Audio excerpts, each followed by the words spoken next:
नमो बुद्धाय, जय भीम. भगवंताचे एक गीत या ठिकाणी गात आहे.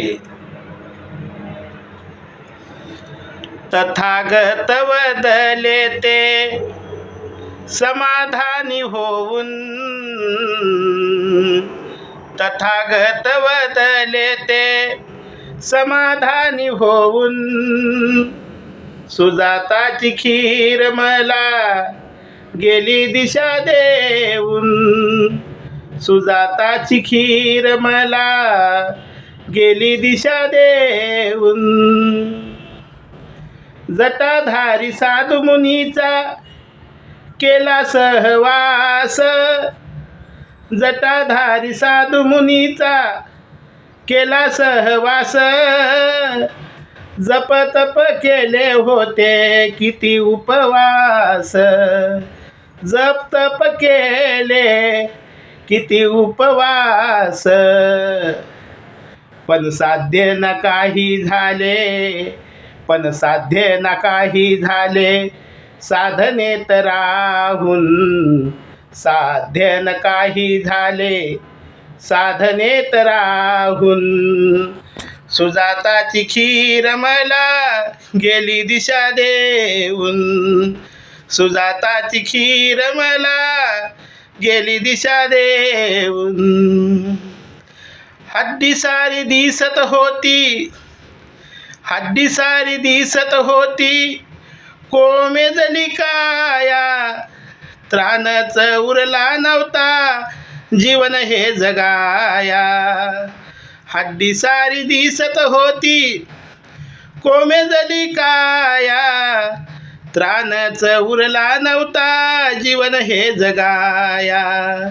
चुकीच्या या प्रवाहात, चुकीच्या या प्रवाहात गेलो असतो वाहून. सुजाताची खीर मला गेली दिशा देऊन, सुजाताची खीर मला गेली दिशा देऊन. तथागत वदले ते, तथागत वदले ते समाधानी होऊन, सुजाताची खीर मला गेली दिशा देऊन, सुजाताची खीर मला गेली दिशा देऊन. त्राण देणे शरीराला, त्राण देणे शरीराला आहे सारे व्यर्थ. सुखी जीवनाचा मला नाही कळाला अर्थ. त्राण देणे शरीराला आहे सारे व्यर्थ, सुखी जीवनाचा मला नाही कळाला अर्थ. मरण कळाली होती, मरण कळाली होती, यातना त्या साहून. मरण कळाली होती, यातना त्या साहून. सुजाताची खीर मला गेली दिशा देऊन, सुजाताची खीर मला गेली दिशा देऊन. तथागत वदले ते समाधानी होऊन, सुजाताची खीर मला गेली दिशा देऊन. भगवंताला पिंपळ वृक्षाखाली तथागत ध्यानस्थ बसले असताना सुजाता ज्यावेळेस भगवंताला खीर घेण्यासाठी विनंती करते, ती सुजाताची खीर भगवंताने ग्रहण केल्याच्या नंतर तथागताला ज्ञानाची प्राप्ती होते.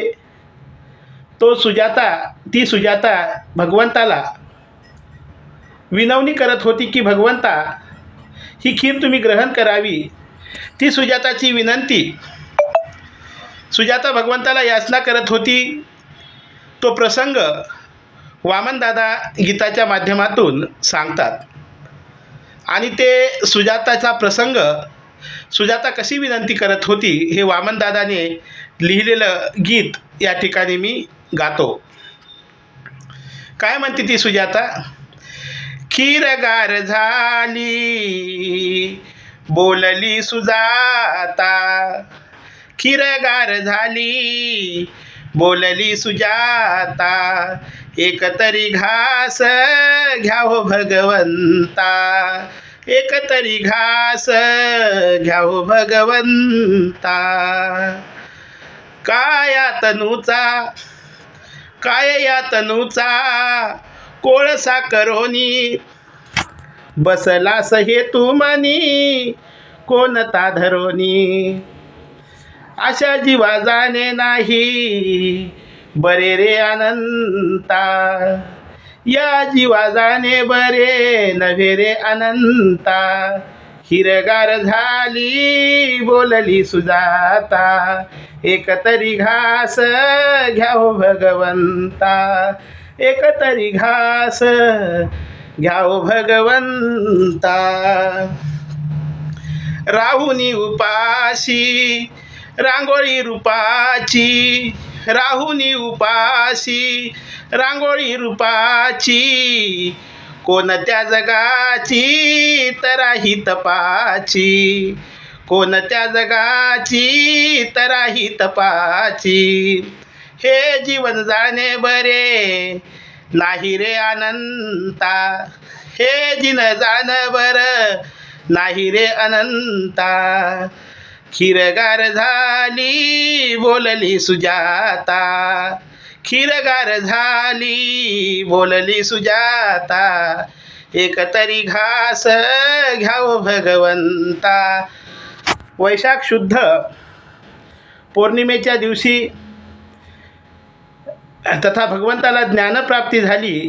कारण सुजाताची खीर ज्यावेळेस भगवंताने ग्रहण केली त्यावेळेस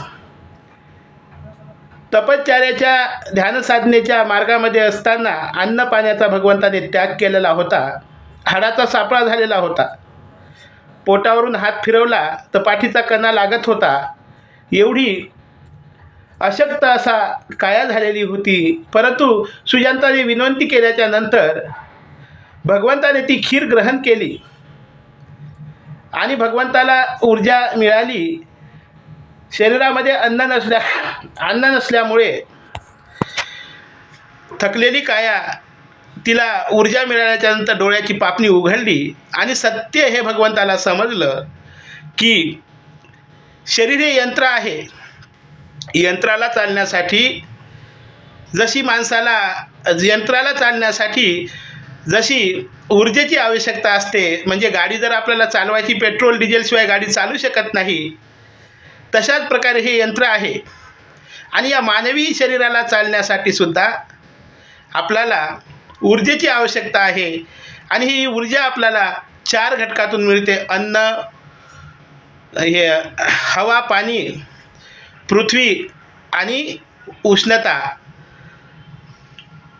या 4 घटकावर हे शरीर बनलेलं आहे. या 4 घटकाशिवाय एखादा जरी शरीराला घटक कमी पडला तर हे शरीर जिवंत राहू शकणार नाही, तर याची गती थांबेल. म्हणजे आपल्याला मृत्यू येईल आणि कालांतराने आपला मृत्यू होईल आणि ही काया नष्ट होऊन जाईल. 4 घटकातून उत्पन्न झालेली काया ही 4 घटकावर चालते आणि मृत्यू झाल्याच्या नंतर 4 घटकामध्ये विलीन होते. हे जीवनाचं सत्य भगवंताला समजलेलं आहे.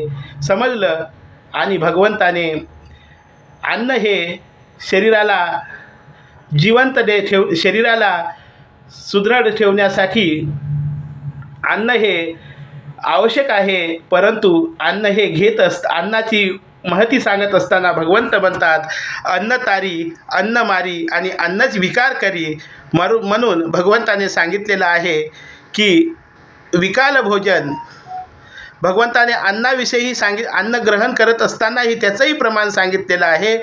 कारण या अन्न हे औषधा समान आहे. ते प्रमाणात जर घेतलं तरच शरीर चांगलं राहतं, नाही तर अन्न तारी अन्न मारी आणि अन्न विकार करी हे भगवंताचे विचार आहेत. हा विज्ञानवान भगवंताला, विज्ञानवादी सत्याचा भगवंताला शोध लागला आणि आपल्या सद्धमाचा प्रसार आणि प्रचार भगवंताने केला. नमो बुद्धाय. जय भीम.